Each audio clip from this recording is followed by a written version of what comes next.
When you start End of Nations as a player, you'll be able to choose from 2 different factions. The depth of our different player factions allows for a very diverse range of playing styles.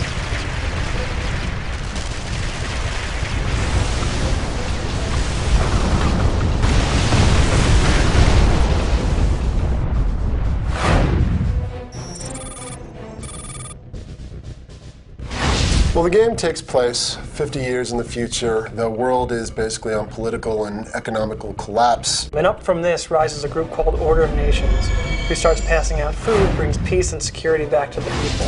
But only after it's too late do people realize that the government is the worst kind of tyrannical dictatorship. That's where these factions come in. These are organized groups fighting against the Order of Nations. The Liberation Front and the Shadow Revolution both have specific and very different views on how the world should look. The Shadow Revolution is comprised of ex-Order of Nations members. They liked the idea of bringing order to the world, but disagreed with how it was being done. They stole technology and they left the Order of Nations faction. When they have a conflict with the Order of Nations, they know the secret code that gets them in.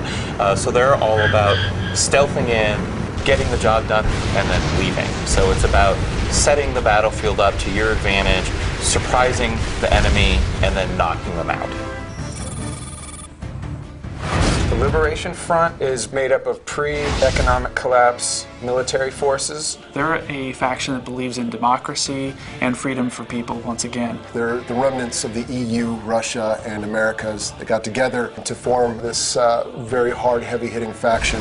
They definitely are more focused on frontal assault, heavy attacks, heavy armor, very powerful vehicles.